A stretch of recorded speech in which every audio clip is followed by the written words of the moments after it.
Welcome everyone to the Butcher's Block Museum. We're so happy to have you here on our opening night. So I have a couple of rules before we get started. One is please do not touch any of the actors, and two is do not touch any of the props that don't touch you. Now, does anyone have any questions before we get started?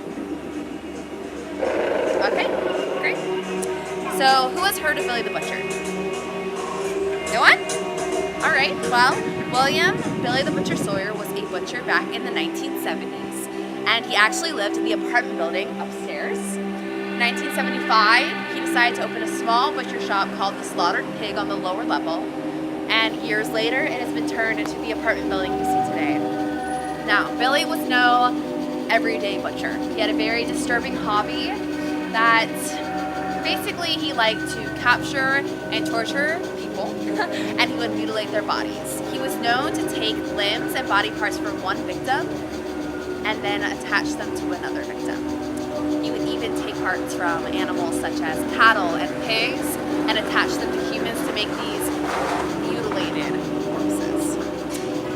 And what he did use or want, he would grind up and sell to the public. Now what's most disturbing to me is that his victims were normally alive when he would do these operations, and he would call these twisted beings his hybrids. Now this went on from 1975 to 1978 when local authorities received complaints about this rotten stench coming from his smokestack. And when they arrived on the scene, they found dozens of mutilated corpses in the shop. And then they went to the back room and found Billy lying on a bed with his throat slit wide open. And since then, this street has been known as Butcher's Block.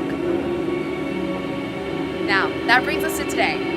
The Butcher's Block Museum. So we have put together this museum to examine the life and crimes of Billy the Butcher and the Slaughtered Pig. And as I said, this is our opening night, and I'm so excited. So does anyone have any questions before we get going?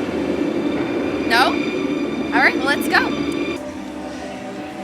So as you will see, we have fully recreated the Slaughtered Pig as it stood in the 1970s.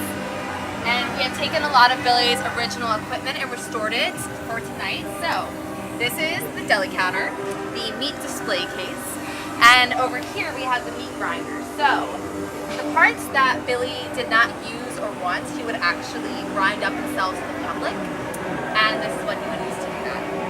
And then the smokestack, okay, well the smokestack's not supposed to be on. Oh, I'm so sorry, Patricia. What the hell is going on?